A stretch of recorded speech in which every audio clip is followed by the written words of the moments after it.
I used to drive an ice cream truck back in the mid-90s, Anchorage. Alaska might not sound like the ideal place for it, but summer was a different story. Kids were everywhere, and the heat, yeah, even in Alaska was enough too.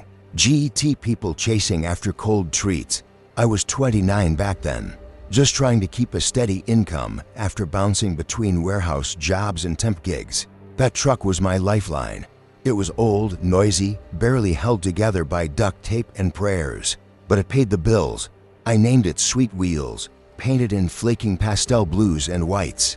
It had a freezer so loud it sounded like an airplane engine. Still, it worked. That summer started normal. I had my usual route around Spenard and the outskirts of Midtown. Kids knew me. Even their parents did. I always played the same tune, Pop Goes the Weasel, over the speakers. If you lived there around 95, you probably heard it more than you wanted, but it brought them out. Then one Tuesday in late June, something went off. I don't know how else to put it. It was around 3 p.m., and I had parked outside a small playground near the woods. I sold a few cones, handed out some popsicles, and everything seemed fine. But then my freezer started making this grinding sound. Not the usual rumble. This was deeper, slower, like something stuck in a drain. I figured maybe some of the ice built up around the coils again, so I reached inside to break it loose. That's when I felt it. Not cold, not freezing, burning. My hand snapped back like I'd touched a hot stove. The metal coil was actually steaming. In a freezer, I didn't think much of it at first. I just figured the thing had malfunctioned. Too much heat messing with the system.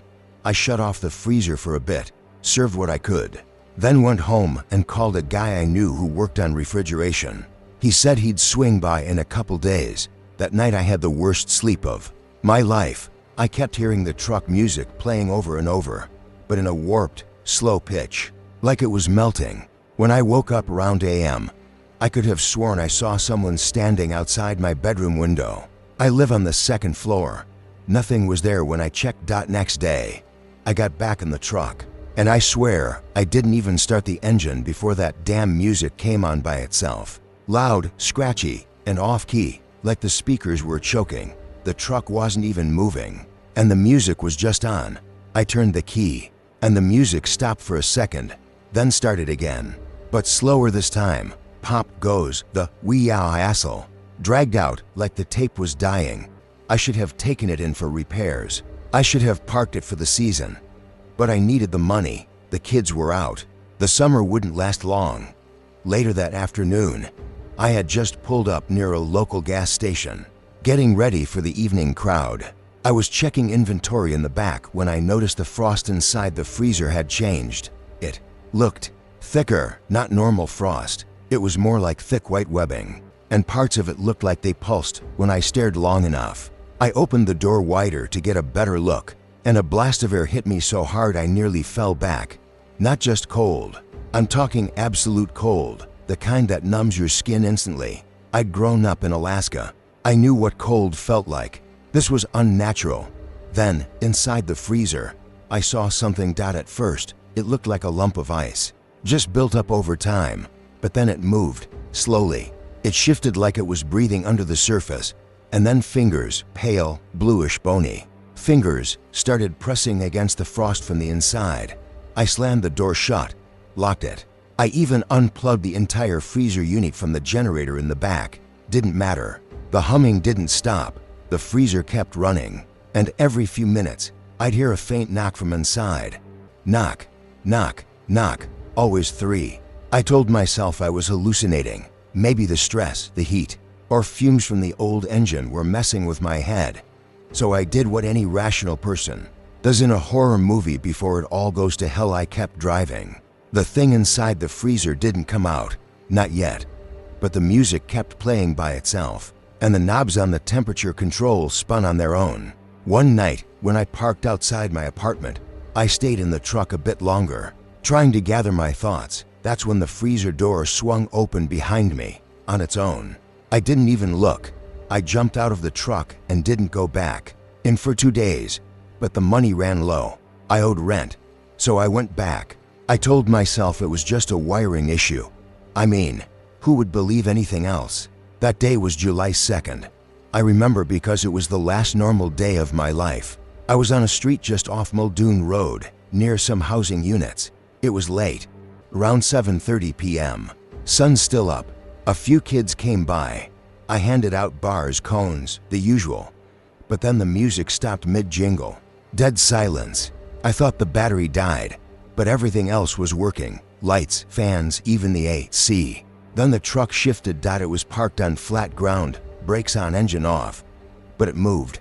Just a little, like someone had shoved it from the back. I got out to check, thinking maybe someone was messing with me. But no one was there, nothing. I walked around to the freezer door, and it was wide open. That thing. It had finally come out. It wasn't a man. Not fully. It stood like one, hunched. But its skin was almost translucent. Frost covered. It looked like it had never touched sunlight. Long arms, long fingers. Its face was wrong. The eyes were sunken, and its mouth stretched open like it had never closed. No lips.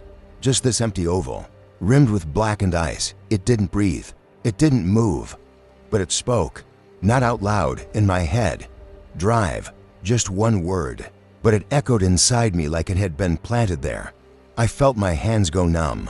My body turned by itself and climbed back into the driver's seat. I didn't want to. I couldn't stop. It was like my limbs weren't mine anymore. I started the engine. The music kicked on by itself again, and I drove. I didn't choose where. The truck did. My hands just turned the wheel, and my foot pressed the pedal. We cruised empty streets for hours. I didn't stop for anyone. I didn't serve anyone. I just drove.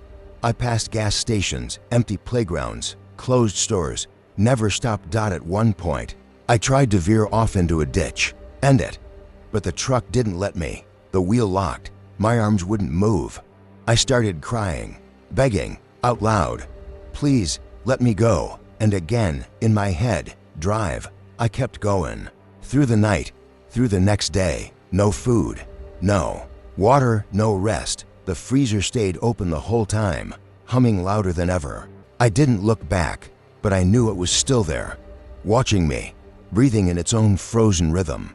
I must have driven for 3 days straight. Then, finally, the truck stopped, on its own, on a dirt road leading into some abandoned warehouse near Ship Creek. The engine shut off. The music stopped. The voice came back. This time, it said more. You are the path. I am the hunger. Feed me. I didn't understand. Feed. What? How? Then the freezer hummed louder. The lights inside flickered. And I knew. It wanted people. Lives. I was supposed to bring them. I ran. I flung the door open and ran into the woods. I didn't care where. I just ran until my lungs gave out. They found me 2 days later, barely conscious. Severe frostbite on my hands, arms, feet. In July. The doctors didn't believe it. Said I must have fallen into a freezing river or something. But there was no river nearby. The truck was found a few miles away, parked neatly in the warehouse lot. Still running, freezer open, nothing inside. I was questioned for days. Police thought I was on something. I wasn't. I was locked in a hospital bed with third-degree frostbite, and they still didn't believe me. They eventually let me go. I never saw the truck again. I don't know who took it or where it went. But sometimes, I hear the music again. At night, in the distance, faint, slow. Pop goes the weasel, and when I do, I stay inside. I don't open the curtains. I don't look outside, because I know it's still out there, waiting for another driver, waiting to be fed. Story number 2. It started on a Thursday. I remember that because the market was unusually quiet for a weekday. And I had just restocked my fruit stall with fresh mangoes from a supplier I hadn't dealt with before. He was a small man, quiet, polite, nothing strange about him except for the way he spoke, like every word had been practiced. He told me the mangoes were from a rare hybrid tree, growing somewhere in the mountains near Tarudant, and they were unlike anything people have ever tasted. I shrugged it off as sales talk, but the fruit looked perfect, vibrant, slightly larger than usual, with a strange fragrance. Not bad, just a rich. I placed them at the front of the stall. By noon, a man in an ice cream truck pulled up near the curb, maybe 10 meters away from me. I'd never seen him before. His truck didn't have any branding or music, just a chalkboard sign that said Fresh Mango Delight -5 dirhams. People started lining up quickly. Most of them were my regulars, which annoyed me a little, but I was curious. I walked over during a lull, and he gave me a small cone, free of charge. It was creamy, golden orange, with a texture more like a sorbet than traditional ice cream. The flavor was overwhelming, sweet at first, then bitter for just a second, then something like a memory. That's the only way I can describe it. I could feel something tugging in the back of my mind the moment I swallowed. Later that evening, a woman, Naima, a longtime customer of mine, returned to my stall in tears. She looked pale, shaken. She asked if I had seen her daughter recently. I hadn't, she said the moment she got home from the market. She had a vivid hallucination of her daughter drowning in the bathtub. The child was fine, asleep in her bed, but Naima was inconsolable. She kept insisting it had felt real. I chalked it up to stress, maybe the heat. But she wasn't the only one. Over the next few days, 3 more customers told me about strange dreams or visions, all different in detail, but each tied to a deep regret or guilt. One man said he watched his father die again, the way he did when he was 8. A teenager told me she had visions of a car crash she survived, but others didn't. A school teacher, who always stopped for fruit on her way to work, broke down right in front of me, saying she'd seen her stillborn child, a child no one even knew she'd lost. All of them had eaten the mango ice cream. I didn't connect it at first, not really, but I began to feel uneasy. Then, on the 5th day, the ice cream truck didn't show up. People asked about it, almost obsessively. One man threatened to smash my stall when I told him I had no idea where the vendor went. They were agitated, twitchy, like addicts. I hadn't seen anything like it before. Over ice cream? That night, I couldn't sleep. I kept thinking about that flavor, the bitterness beneath the sweetness, the weight that settled in my stomach. I tried to tell myself it was nothing, but around 3 a.m., I sat up in bed, sweating, heart pounding. I saw him, my younger brother, his face bloodied, the way it had looked the night of the accident. I hadn't thought about that night in years. We were young. I was 17. He was 15. He had taken my motorcycle without asking, and I let him. I even gave him the keys. He crashed into a tree less than 2 kilometers from home. I told our parents he stole it, that I had no idea. They never blamed me, but I blamed myself. I buried it, like all cowards do. But now he was in front of me, in my room. Not like a ghost, not floating, not glowing, just standing, bleeding, silent, staring. I screamed and jumped back, but he was gone. It took me an hour to calm down. And somehow, despite how surreal it was, I knew it wasn't a dream. I couldn't think straight the next morning. I avoided my stall. I walked through town, asking everyone if they'd seen the ice cream truck. No one had, but some were still having visions. One man said he stabbed his own arm because he thought bugs were crawling under his skin. Another locked himself in his home and wouldn't come out. His wife said he kept hearing the voice of his dead sister, calling him a murderer. By the end of the week, there were 7 people in the hospital, 1 dead, suicide. A teenage boy jumped from his roof after reportedly saying, "I can't keep watching him die." His father said he'd been normal until he ate that ice cream. I decided to find the man who sold me those mangoes. I still had his number on a receipt. He didn't answer the first few times, but I kept trying. Finally, he picked up. His voice was calm to calm. When I told him what was happening, he went silent. Then he said, "I warned him not to use them." "Who?" I asked. "The man with the truck." He said nothing. I asked where the mangoes came from. What was wrong with them? He said they were from a tree that only grew on one plot of land, deep in the mountains. The tree had no name. It wasn't native. It shouldn't even exist. He claimed it grew out of a spot where a group of women had been buried. Women accused of sorcery, burned during the French occupation. I thought he was making it up, but he said something that chilled me. "The fruit holds memory," he said. "Memory that isn't yours." I asked him how that was possible, and he just repeated, "I warned him." The line went dead. The next day, the ice cream truck was back. It was parked near the mosque. People lined up. Some looked terrified, others desperate. I pushed my way to the front, and when the man saw me, he smiled. Back for more. I demanded to know what was in the ice cream. He didn't answer. I reached for the cone he was handing to a child, slapped it out of his hand. People shouted. The child began to cry. The man looked at me calmly and said, "They want it. You did too." I grabbed him by the shirt and yanked him out of the truck. He didn't resist.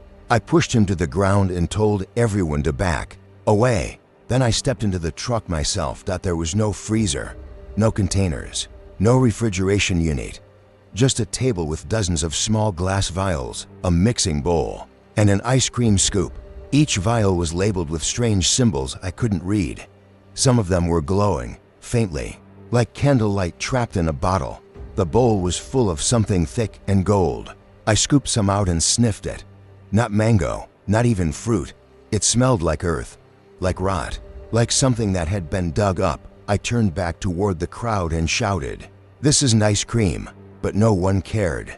A woman pushed past me and grabbed a scoop with her bare hand. Licking it off her palm, she started crying immediately. Not in pain, but like she was remembering something too painful to contain. I don't know what came over me. Maybe fear, maybe guilt. But I grabbed the entire mixing bowl and hurled it into the street. It shattered. The golden substance hissed like oil on fire. The man screamed, a scream so high and unnatural that everyone stopped. I turned and saw him crumpled on the ground, shaking. Then he burst into flames. There were no matches, no accelerants, no fire near him. He simply burned. People ran. I stood there, frozen, watching as the fire consumed him completely, and then vanished, leaving only a black mark on the pavement. The vials were empty. The glow was gone. In the days that followed, the visions stopped. People returned to normal. No one spoke about what happened. The ice cream truck disappeared. Police said nothing, no report, no investigation. I closed my fruit stall a week later. I don't eat mangoes anymore. Sometimes, late at night, I still see my brother's face, but he doesn't bleed. He doesn't stare. He just stands there, as if waiting for something.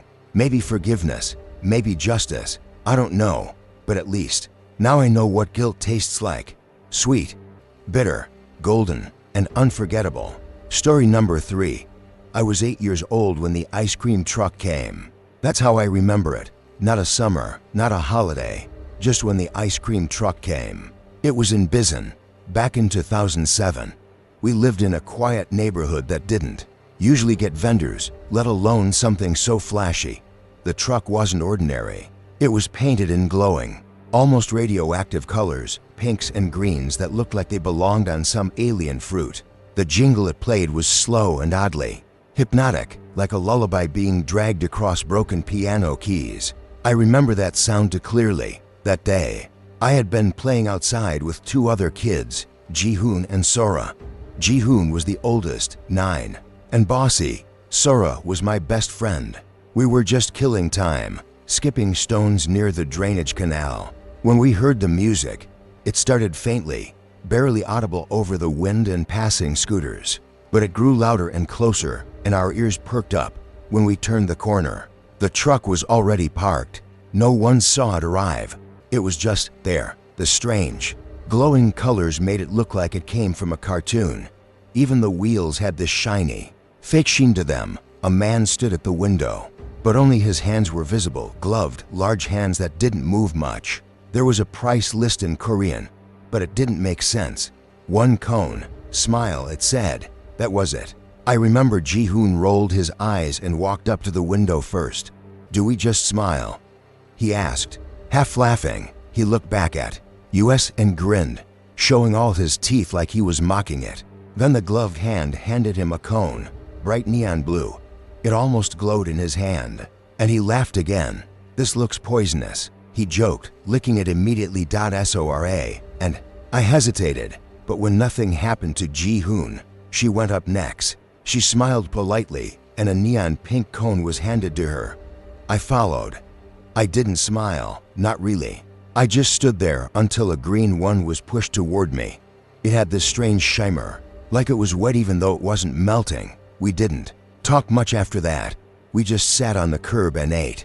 It didn't taste like anything I could describe. Not fruity, not milky, not even sweet. It was just cold. Cold in a way that felt like it was reaching into your brain. I stopped eating. Halfway through, something felt wrong. My hands were tingling, like when you fall asleep on your arm and it goes numb. But the feeling didn't go away. It started moving up my arm, into my shoulders, and when I tried to stand, my legs didn't listen. I remember blinking hard and trying to speak, but my mouth wouldn't move. I looked at Ji-hoon, and his cone was gone. He was lying on his side, eyes wide open, but UNMOVING.SORA was still sitting upright, staring at her cone like she didn't realize it had dropped. Then she leaned forward, slowly, until her head touched the ground, and she didn't move again. I panicked. Inside my head, I was screaming, but nothing came out. I couldn't even fall over. My whole body was frozen except my eyes blinking. Slowly, I remember the terror of hearing the jingle start up again. Even though I couldn't see the truck, I couldn't turn my head. Just that cursed music, fading away like someone dragging nails over a xylophone. The next thing I remember is waking up in a hospital. They said I had suffered a seizure, possibly heat stroke, and my friends had too.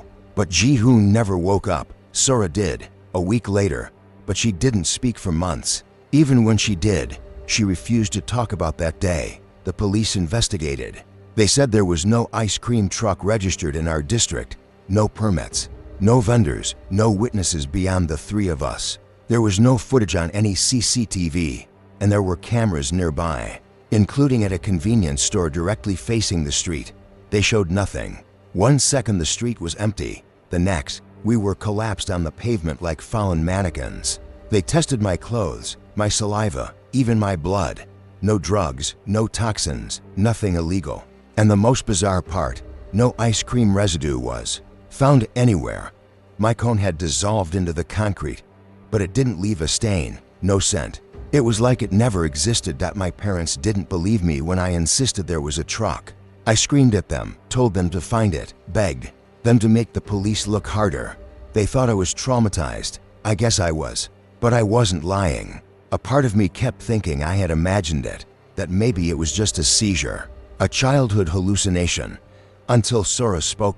It was nearly 6 months later. We were both back in school, though things were different. We didn't talk much anymore. But one day, during lunch, she slid a note across the table. It said, I saw it too. The hands weren't human. That night I couldn't sleep. The words rattled around in my brain. What did she mean? I remembered the gloves, big and stiff, not moving naturally, like puppet hands. Were they fake, mechanical, or something worse? I asked her the next day, but she denied writing it, flat out. Even got upset when I pushed. But the handwriting was hers. I still have the note. A year passed. Then too, I moved away at 11 when my dad got a job in Seoul. I lost touch with Sora. Ji-hoon's family moved away too, after suing the city and getting nowhere. Officially, it was ruled unexplained pediatric paralysis. They never found a cause. But here's where it gets worse. In 2019, I came back to Busan for university. I hadn't thought about the truck in years, honestly. I had convinced myself that it was a weird episode from childhood, warped by time. Maybe some awful coincidence, and our brains filled in the rest. But last year, 2024, I was working, late at a tutoring center. It was after 9 p.m. when I left. As I stepped onto the sidewalk, I heard it, that jingle. Slower than any ice cream truck tune should be. The same broken piano melody, just as eerie as I remembered. I froze, my bag dropped. I scanned the street, empty, but the sound grew louder, like it was right behind me. I ran. I don't even know why. Instinct, fear, maybe memory, but I didn't look back. I sprinted all the way to the subway station. When I turned around, the sound was gone. The next morning, I scoured local news. Nothing, no mentions of a truck, no incidents. But 3 days later, a news blurb mentioned a child found unconscious in a nearby neighborhood. Suspected allergy, they said. The photo blurred the face, but I recognized the spot, near the same canal where I first saw the truck. I called Sora. She picked up on the second ring. and I asked her without preamble, "Have you heard the music again?" She didn't speak for a long time. Then she said, "Yes, last month. I was with my niece." I told her not to smile. I asked what happened. Her voice trembled. He gave her nothing. He just stared. Then he drove away. We haven't talked since. I think we both know we're not supposed to. It's like acknowledging. It makes it real or invites it back. But I needed to write this down because a few nights ago, I had a dream, or I thought it was a dream. I was standing in the middle of the road near my apartment. Everything was quiet. Then I heard the jingle, not from behind, not from far away, but from inside me, like it was playing in my chest. When I woke up, my tongue was blue. Neon. Blue. I don't know how long I have. I don't know if it ever left. But if you ever hear that tune, slow, off-key, like a broken music box, don't smile, don't eat. Just run. And whatever you do, don't look into the hands. Story number 4.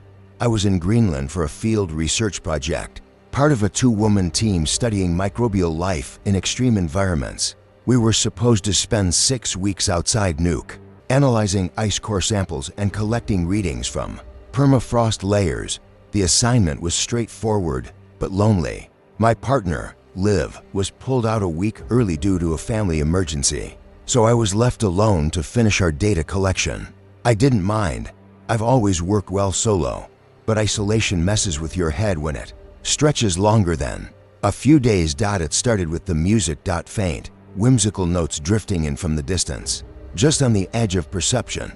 I was logging data in the tent when I heard it for the first time. That unmistakable, childlike jingle, slow, mechanical, and oddly cheerful, like the kind of ice cream truck song you'd expect to hear in the middle of summer, not buried in miles of frozen wilderness. I stood up, unzipped the tent, and stepped outside, thinking I was imagining it. Maybe something in the wind, maybe a song stuck in my head playing tricks, but there it was again. Clearer this time, a slightly off-tune version of "Do Your Ears Hang Low?" echoing faintly over the ridges. I knew it made no sense. There are no roads where we were stationed, no villages or towns in hiking distance. We were dropped in by chopper, miles from anything resembling civilization. I chalked it up to auditory hallucination, not uncommon in extreme isolation. But it kept happening. Every evening around 6 p.m., for 3 days in a row, that music would drift into camp from the same direction. I never saw anything, never caught movement on the horizon. Just that music, playing for maybe 3 or 4 minutes before it faded out. It became impossible to ignore. By the 4th day, curiosity outweighed logic. I packed a light bag, turned on the GPS tracker, and followed the sound. I walked for over an hour across mostly flat terrain. No tracks, no signs of life. Just the crunch of snow beneath my boots and the occasional gust of wind. Then I saw it. A vehicle. Rectangular, rusty, and completely out of place. Half buried in snow like it had been sitting there for months. It was an ice cream truck. A real one. Boxy white paint, chipped all over. Cartoon decals peeling off the sides. The speakers mounted on the roof were still intact. And the side window, the kind you order from, was open. It was turned on. The generator beneath the vehicle was humming, and the music was playing faintly, warbling through the cold air. I stood completely still, unable to wrap my head around what I was looking at. No tire tracks led to or from the truck. The snow around it was undisturbed except for some drifted piles at the base. I circled it slowly, peeking into the cab. No one inside. The driver's door was shut but unlocked, so I opened it carefully. The interior was clean, mostly empty except for a clipboard on the passenger seat and a pack of gum in the cup holder. The keys were in the ignition, engine still running. It had fuel, it had power, but it had no driver. I was more confused than scared at that point. I stepped around to the back, where the storage freezer would be, and tried the latch. It was heavy with ice, but I forced it open. The metal hinges groaned, and the smell hit me like a brick wall. Decay, death, it was unmistakable. Inside the freezer were bones, dozens of them. Small, large, some still with bits of dried tissue hanging on. Vertebrae, ribs, skulls, some human, some definitely not.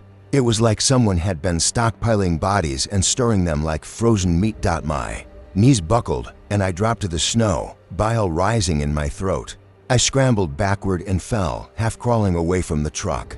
That's when I noticed something else. On the side panel near the rear wheel was a nameplate. Partially rusted over, it read, "Isbjorn Delights." That wasn't a brand I'd ever heard of, but I remembered hearing about a similar truck in a report during my grad years. Something vague, urban legendish, about a ghost truck that used to show up at remote construction sites in Siberia. The resemblance gave me chills, but I still didn't believe what I was seeing. I radioed the station immediately, asking for a helicopter extraction, and sent GPS coordinates. They said the earliest pickup would be the next morning. I didn't want to spend another second near that thing, but I couldn't hike back in the dark. I set up a small emergency shelter half a mile away, facing the direction of the truck. I kept watch through the night. At some point, maybe 3 a.m., the music played again. Only this time it was louder, clearer, the same melody, looping perfectly, as if someone had just pressed play on a dusty old cassette. Then the lights turned on. The ones above the serving window, warm, yellow, and flickering. The freezer, I swear, began to emit smoke or mist. I saw movement inside, a flicker of something shifting, but I couldn't bring myself to go closer. By dawn, it had gone quiet again. No lights, no music. The engine still ran, and the generator buzzed, but the truck seemed dormant. The rescue team arrived mid-morning. I was cold, exhausted, and visibly shaken.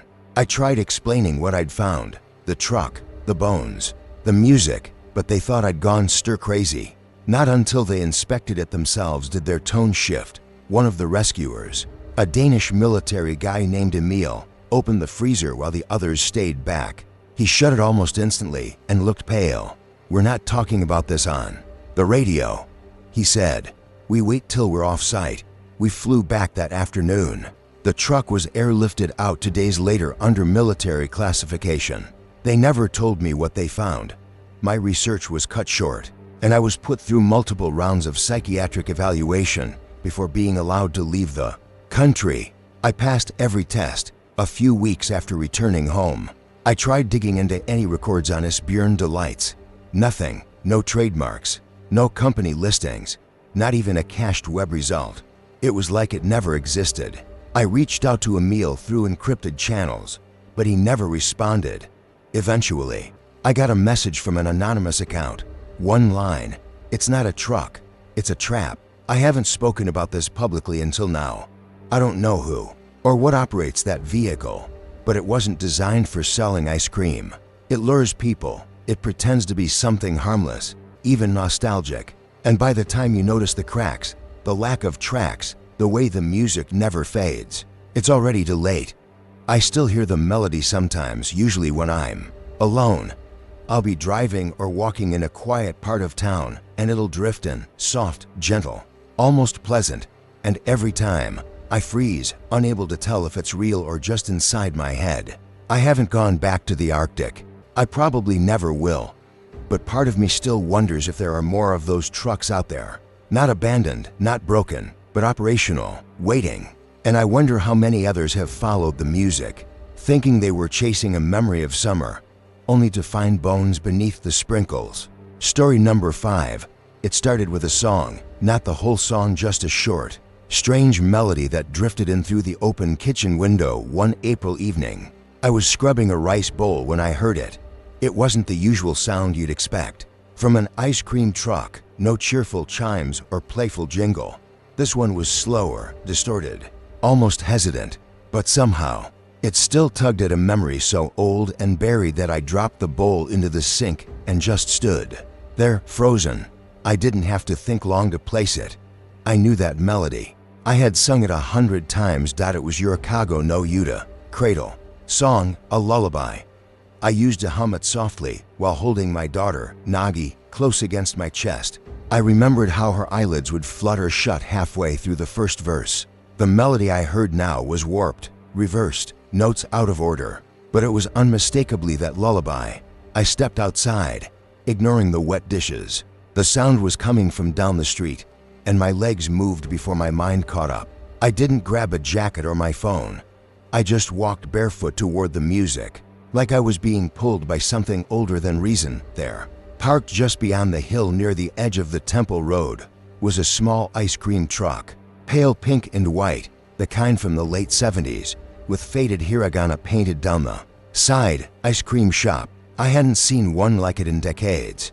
There were no customers, no children, no other sound but that warbled jingle echoing through the truck's single speaker. The driver sat motionless inside, face half hidden by the visor of a worn cap. He didn't look up. He didn't open the window. He just sat there, letting that backwards lullaby haunt the neighborhood. I stood across the street for what felt like minutes, staring at the truck, heart hammering without reason. When the jingle ended, the truck started to move slowly, almost lazily. It rolled away without a word, its tires silent on the asphalt. I didn't call out. I didn't follow. That night, I didn't sleep. The next morning, I told myself I had imagined it, a stress-induced hallucination. Maybe ever since Nagi died, my mind sometimes created ghosts of her. I had accepted that. I had even welcomed it. She died 16 years ago, hit by a delivery truck while chasing her kite down the hill. She was 6. I wasn't there. I had gone inside to grab her some juice, and by the time I returned, all that remained was a crumpled pink ribbon and the scream of tires skidding. April 14th, that was the day, the exact day the jingle returned. I tried not to think about it, but 3 days later, at the same time in the evening, I heard it again. This time I was ready. I stood by the window, holding my phone, waiting, and sure enough, the sound rolled in like fog, slow and haunting. I ran outside and caught sight of the same truck parked just a few meters away from yesterday's spot.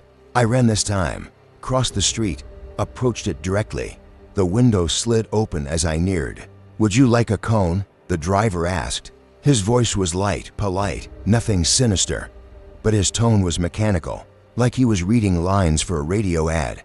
I looked at him. Older man, maybe in his 70s, thin, deep smile lines, but his eyes, they were milky, glassy, unfocused, like he wasn't seeing me at all. "I don't have money," I said, unsure why I was even talking. "It's free," he replied. "Just for you, Yumiko, my name." He said my name. I took a step back. "How do you know me?" "Because Nagi asked me to give it to you," he said, without blinking. The world tilted. I felt the air leave my lungs. "What did you say?" "She misses you," he said. "She wanted you to have her favorite, vanilla with strawberry drizzle." I looked down. In his gloved hand was a cone soft serve, pale white, with a red spiral winding down its length like blood swirling in milk. I didn't take it. I couldn't move. He didn't force it on me, just placed it gently on the metal counter and slid the window shut. The truck drove off. I left the cone there, but later I came back. It was still sitting on the counter, not melted, not changed. I took it home. I didn't eat it. I placed it in the freezer in a sealed container. For weeks, I stared at it, wondering if grief had finally broken me. Then, I started hearing her voice. It began faintly, in my dreams. Then, sometimes, in the corners of my waking moments. "Mommy, I'm here." Soft, so soft, like she was under the floorboards, or behind a door I hadn't opened in years. The truck came again the next month. Same day, May 14th. I didn't go out this time. I watched from my window. The driver didn't stop this time. He just slowed near my house, the music playing louder than before, more distorted. The melody looped again and again. And then, right before it passed, the speaker let out a different sound, a child's laugh. Nagi's laugh. I fell to my knees. The next month, I waited outside. The driver stopped. This time, I didn't speak. I approached silently. He didn't say a word either. Just passed me another cone. Chocolate this time. I didn't ask questions. I took it. I nodded. He smiled slightly, and the truck rolled away. I put that one next to the first in the freezer. Both UNMELTED. This continued, month after month. June, July, August, always on the 14th, always a different flavor, always her favorite combinations, the ones only I would know, the ones I used to buy her at the summer festival, and always, always, The same jingle, her lullaby, reversed. I stopped telling people. My sister thought I was losing it. My neighbor started avoiding me. I didn't care. For those few minutes each month, I felt close to her again. Like I hadn't been robbed of everything. Like something, anything was still tethering her to this world. But things changed in October. That month, the cone had no flavor, just pale gray swirls. When I asked why, the driver paused. "She's forgetting," he said quietly.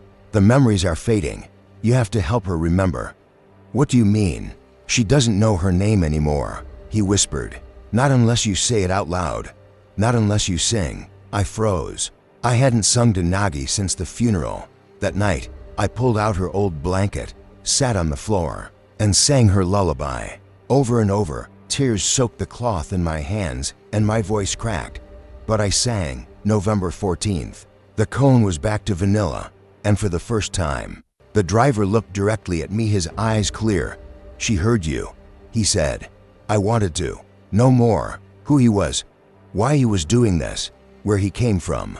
But he never answered any of those questions. He would just smile or say, "This is not for me to explain." Then came this April, exactly 17 years since her death. I waited outside all day, but the truck didn't come at 6 or 7 or 8. I started to panic. Had I done something wrong? Had I missed something? At 10:14 p.m., the time of the accident, I heard the music, much louder than usual, almost angry.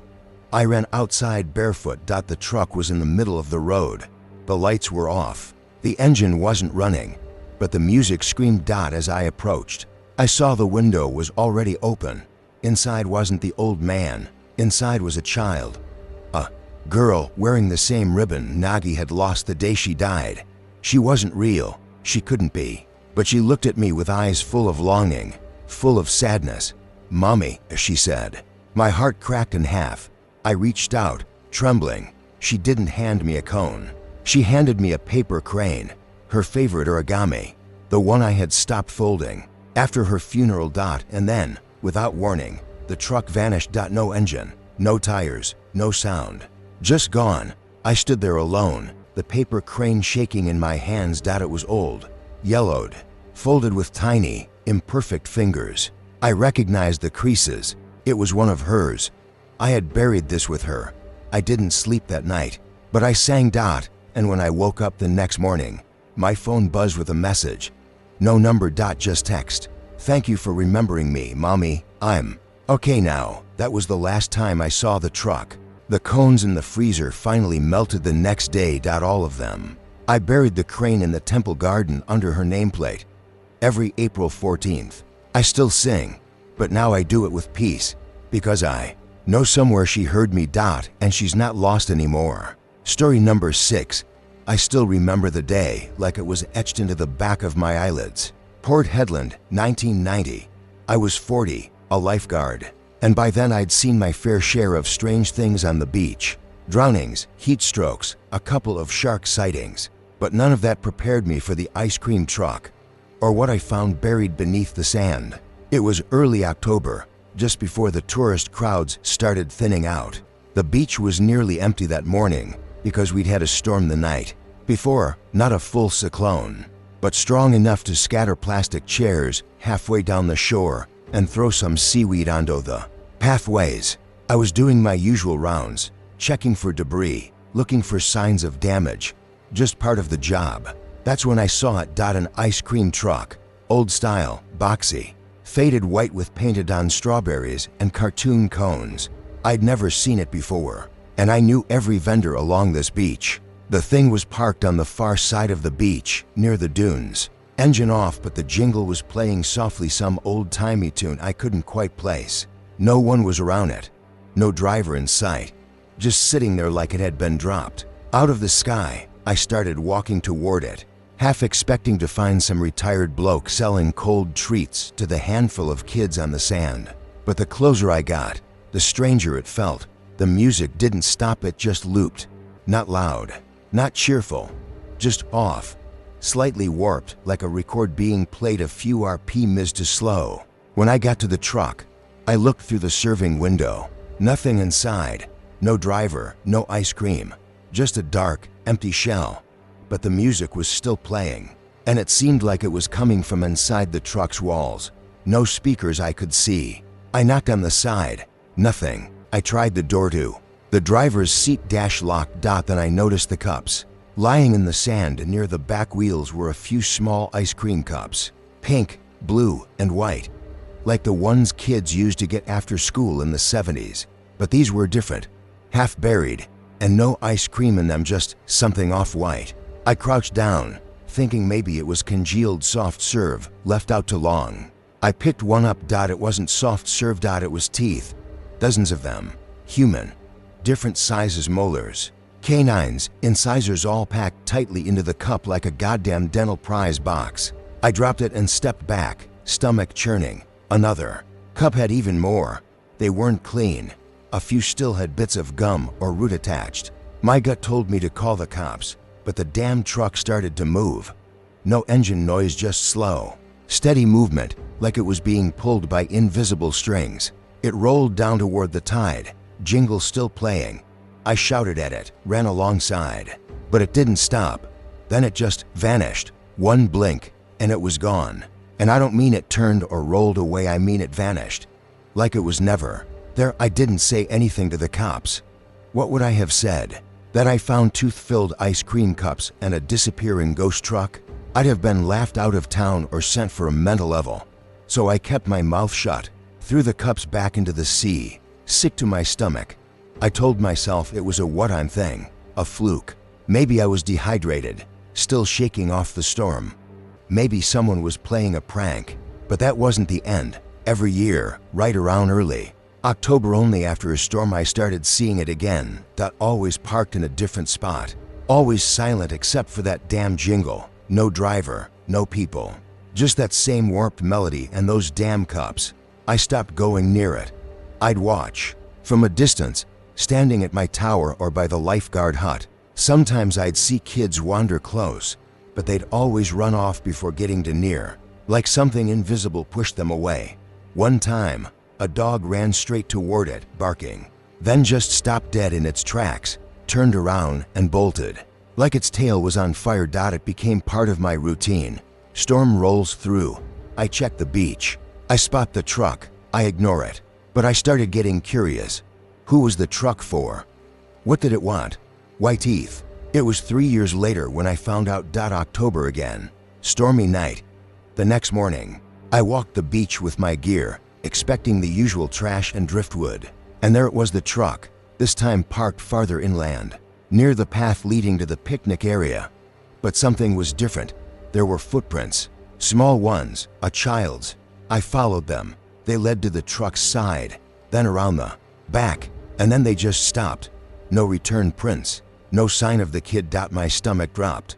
I called the local cops anonymously, said I saw a strange vehicle. They came down, checked it out, took notes, but when I asked about the footprints casually, they said they hadn't found any, claimed the sand was clean, no sign of a child. That night, I drank harder than I had in years. I went back early the next morning. The truck was gone, but something had been left in its place. A teddy bear, half buried, one glass eye missing, sand crusted in its fur, and next to it, an ice cream cup. I didn't open it.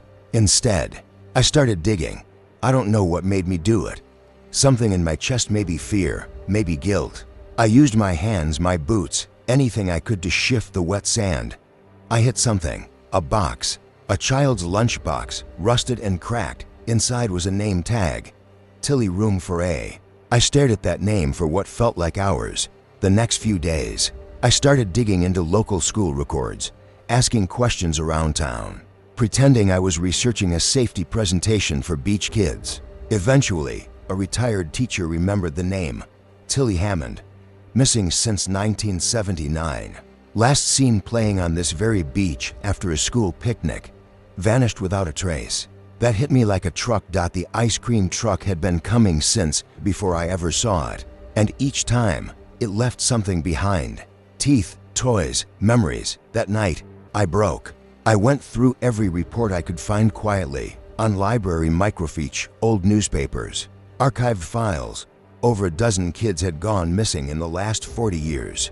In and around the beach, always in early October, always after storms. The pattern was obvious.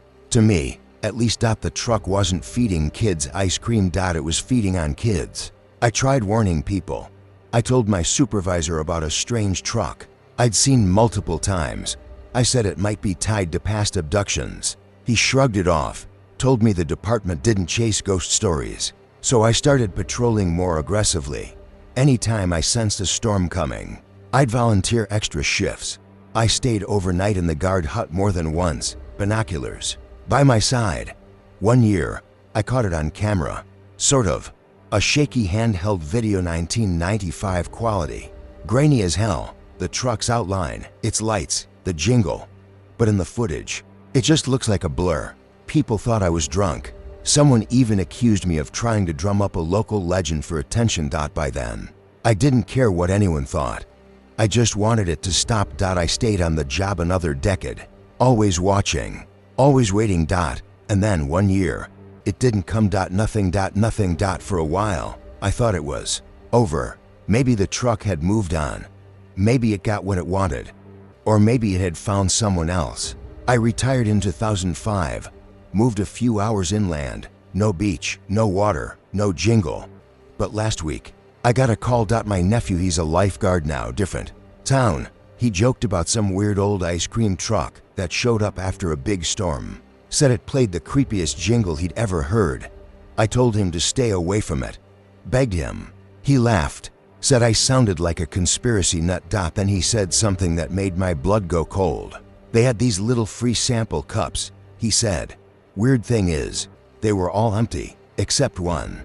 That one was filled with something that looked like tiny bones. I didn't respond.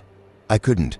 I just hung up the phone. Because now I know the truth. It never stopped. It just changed beaches. Story number 7. I never liked ice cream. That's probably the strangest part of this entire story.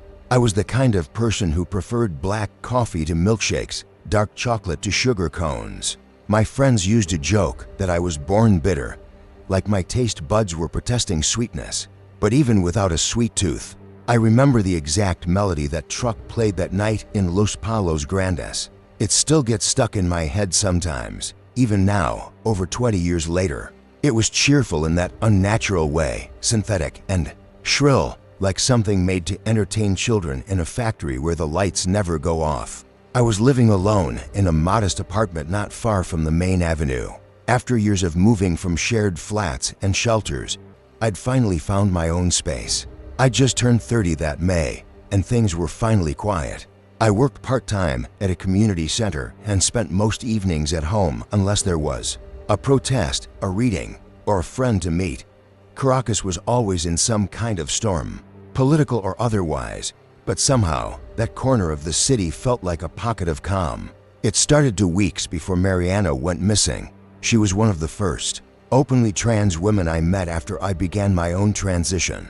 She was older than me by 10 years, but she carried herself like someone who'd lived 5 times that. Tough, sarcastic, kind in a way that wasn't obvious until you needed her. We weren't close friends exactly, but we saw each other regularly. Through activism circles, she helped me change my name on my ID, held my hand in a public office like she didn't give a damn who was watching. I hadn't seen her in a while. When I got a text late on a Sunday night, "Have you heard about Mariana?" That's all it said. My heart sank. I didn't respond. I just picked up my keys and walked down to the community center. It was closed, but a few people were already gathered outside. I remember the expressions more than the words. Blank stares, shaking heads, someone pacing back and forth like they didn't know whether to cry or scream. She disappeared that afternoon. Witnesses said she was last seen near Plaza Francia, arguing with someone from a white and blue ice cream truck. That was the first I'd heard of the truck. Someone had even taken a photo. It was grainy, probably from an old Nokia or something. Similar, but you could still make out the details. An old school truck with faded blue swirls, a little bell logo on the side, and no license plate. Just 2 silhouettes, Mariana and the driver, frozen mid-shout. I stared at that photo longer than I care to admit. Something about it felt off even then, like the scene was staged. A few days passed, no updates. no leads. The police didn't seem particularly motivated.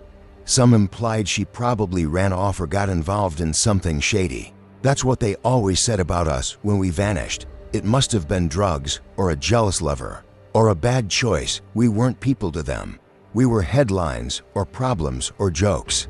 I tried not to obsess, but then I saw the truck. It was around 9 p.m. I just finished dinner and was taking out the trash. I heard the jingle first, the same one from that photo.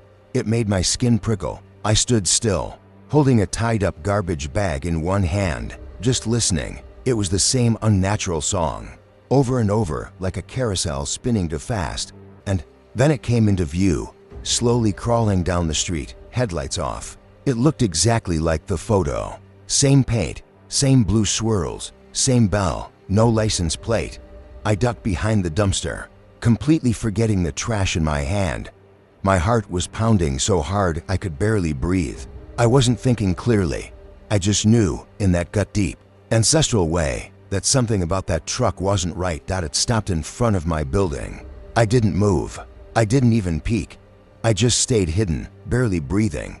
The music cut off mid-jingle. Then silence, 5 minutes, 10. I don't know how long passed before I heard the engine sputter back to life, and the truck roll away. I waited until it was completely gone before I ran upstairs and locked every bolt I had. The next day, I told myself I'd imagined it. Stress, maybe, trauma playing tricks. But I couldn't shake the image of that silent truck parked below my window. I started asking around, vendors, neighbors, even the local kids. None of them had ever seen a truck like that before. One old woman said she remembered a truck like that when she was a child. Los helados fantasmas. She called it the ghost ice creams. I tried to laugh, but my throat was dry. 3 days later, I saw it again. This time, I didn't hide. I was walking home from the pharmacy, just past the gas station, when I heard that jingle again. The street was empty, no cars, no people, just the sound of that damned music bouncing off the walls. The truck came from around the corner, moving slower than anything I'd ever seen. I stopped walking. It stopped too. I didn't move. The driver was visible this time, or at least part of him. A man in a white shirt, rolled up at the sleeves. His hands gripped the wheel, knuckles pale. But his face, it was hidden behind something. Not a mask exactly, more like a plastic screen, fogged and scratched. I could barely make out his features, but I could see his eyes. They didn't blink. They didn't shift. Just stared at me like he'd been waiting. I turned and ran back in my apartment. I paced for hours. I didn't tell anyone. What could I say? There's a ghost truck following me. I wasn't even sure what I believed myself, but something had changed. I started dreaming of that jingle, of Mariana's voice calling my name faintly through it. I'd wake up sweating, the melody echoing in my skull like a warning. I decided to go looking. I knew it sounded ridiculous, but I couldn't just sit around anymore. I started carrying a small camera in my bag and spent evenings walking around the neighborhood.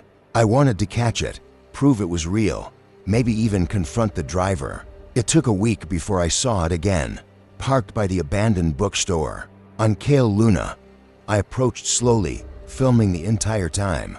The truck was off, no music, no lights, just sitting there like it had broken down.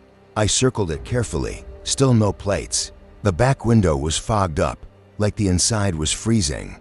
I stepped closer, held up my phone to the glass, and wiped a small circle inside. I saw something I'll never forget. Not blood, not gore, just photographs, dozens of them, pinned along the walls like a shrine. Every photo was of a trans person. Most of them I recognized. Some were missing, some were dead. And then, in the very center, was Mariana. Her photo was newer, printed in color. She was smiling, wearing the same dress from the last day anyone saw her. Below her photo was a melted popsicle stick, taped to the wall with the word "perfect" written in red marker. I backed away slowly. The driver wasn't in the seat anymore. I turned and ran again, this time straight to the police. I showed them the video. They told me they'd check it out. The next day, I went back to the bookstore. The truck was gone. No tire tracks. No signs it had ever been there. I checked my phone. The video was gone to deleted. Not corrupted, just gone. Like it had never existed. That was the last time I ever saw the truck. I moved out of the city a few months later, packed my things, and relocated to a quiet town up north. I stopped talking about it. What was the point? No one believed me. Some of my friends thought I made it up, that it was grief or paranoia. Others stopped calling altogether. I get it. It's easier to forget things you can't explain. But here's the thing. 2 years ago, I got a package, no return address. Inside was a single photo, black and white. Grainy. It was me, standing in front of my old apartment. Behind me, barely visible in the background, was that same ice cream truck. Waiting. So no, I don't like ice cream. I never did. But I still hear that jingle sometimes, faintly, far away, like it's circling back. And I wonder if maybe one day, it'll stop for me too. Story number 8. I was 9 years old the summer Jamie disappeared. It happened in 1983 in Sudbury, Ontario. We lived in a quiet neighborhood on the edge of town. The kind of place where you knew every family on the block and your parents didn't worry if you stayed out until the streetlights buzzed to life. Kids rode their bikes, scraped their knees, played in sprinklers. It felt safe because back then, it was Jamie was my best friend. He lived 2 houses down from me. We were inseparable that summer, filling our days with baseball cards, sidewalk, chalk, and popsicles from the corner store. I remember the day before it happened. We sat on his front porch, barefoot, comparing our stacks of cards. He had just gotten a Daryl Strawberry rookie card and wouldn't stop bragging about it. We argued, wrestled a bit, then made up like kids do. That was the last normal day. The next day started out like any other. My mom sent me out after breakfast with the usual warning, "Stay where I can see you." I biked over to Jamie's place, but his mom said he wasn't home. She thought maybe he was with me already. That was the first red flag.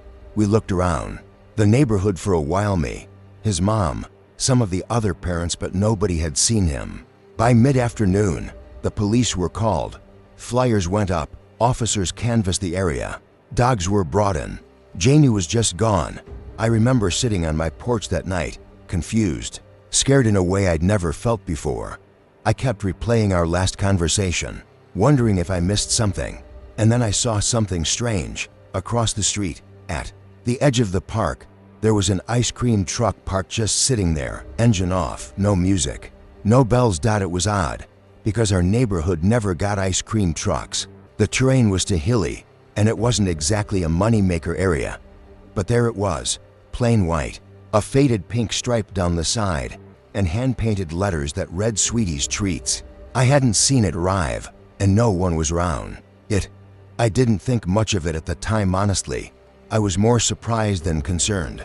The next day, Jamie's disappearance was the only thing anyone talked about.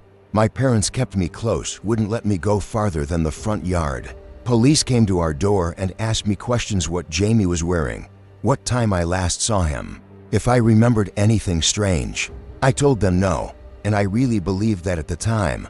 I didn't connect the truck. A year passed. Jamie never came home. His parents moved out the following winter, and our street never quite felt the same. I thought about him a lot, but over time, I started to forget the details. As a kid, you don't realize how memory blurs until it happens. Then, one summer afternoon in 1984, I was sitting alone on my porch, older now, quieter. That's when I heard it, the soft hum of tires on pavement. I looked up. That truck, same one, same faded paint, same silence. No music, no bell, just parked there. It hadn't changed at all. I stood up and walked toward it. I don't know why, it felt like something pulled me. But before I reached it, I heard my mom yell for me from inside. The sound broke whatever spell I was under, and I stopped. The truck pulled away slowly, not fast, not panicked, just drove off. I told my parents. They said they hadn't seen anything. Nobody else on the street had noticed it either. That night, I couldn't sleep. I kept thinking about the truck, the way it didn't play any music, the way it only showed up once a year. I started digging through newspaper clippings at the library, looking for anything about Sweetie's Treats. Nothing. No permits, no business listings, no records. It was like it didn't exist. I didn't see the truck again for several years. In 1987, I was 13. We had a new family move in next door to daughters. One just a toddler and the other, Emily, was about 9. She reminded me of Jamie, talkative, curious, always riding her bike. She'd come over sometimes to play with my younger sister. I liked her.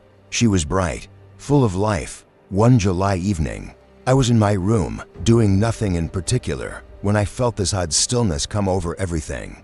Not silent stillness, like the air itself was waiting. I looked out my window. It was back. Same truck, same spot, same unnatural quiet. But this time, Emily was there. She had stopped her bike just short of it and was staring up at the truck. With her head tilted, the side window slid open, and I swear to God, I saw a hand reach out and hand her something. I ran. No hesitation. I flew down the stairs, screamed for my parents, and bolted out the front door. But by the time I reached the street, the truck was gone. Emily was standing there alone, holding a blue popsicle. Where did it go? I asked her. Breathless, she looked at me, confused. The man gave me this and drove away. What man? She frowned. I don't remember, but he was nice. He didn't say anything. That night, I had the worst dream of my life. I was back at the park. The truck was there, idling. I heard Jamie's voice calling me from inside, soft and scared. When I opened the back door, there was no one there, just rows of empty freezers and the sound of a distant bell, muffled, as if it were underwater. I woke up drenched in sweat. The next morning, Emily didn't come outside. Her mother was panicking, talking to police. She'd gone missing during the night. No signs of forced entry, no signs of struggle. I knew. I told the police everything. They dismissed it, called it grief, trauma, adolescent imagination. But I knew, and I couldn't forget it. For the next 2 decades, I couldn't stop thinking about that truck. Every summer, I stayed alert. But I never saw it again. Not in my town, not in the papers, not online. I moved away, got married, had a kid of my own. But this story isn't just about the past. It's about last summer. We had moved to a new house just outside of Thunder Bay. It was quiet, peaceful, a small community, just like the one I grew up in. My son, Matthew, was 8, almost 9, and one July evening, I heard him ask me something that made my blood run cold. Dad, do ice cream trucks always have music? I froze. He continued, there was one parked by the park, but it didn't play any songs. I felt my knees go weak. I asked him what it looked like. He said it had a pink stripe, said the man inside waved at him but didn't say anything. I didn't wait. I grabbed my keys and drove straight to the park, heart hammering in my chest. But there was nothing, no tire tracks, no truck. No one else had seen it. I didn't sleep. That night, the next morning, I packed up my family, told my wife we were going on a last-minute trip. We left town for a week. I didn't tell her why. When we got back, there had been an incident. A local girl had gone missing. She was 9. The truck hadn't just found a new town. It had followed me. I went back to Sudbury last month. For the first time in years, I visited the street where I grew up. Jamie's house was long gone, replaced by a condo, but the memory was sharp as ever. And then it hit me, the truck came once a year, always summer, always a child, always silent, and always forgotten. The reason no one remembers it is because they can't. I don't know why I can, but I do. Maybe because I saw it more than once. Maybe because I heard Jamie's voice.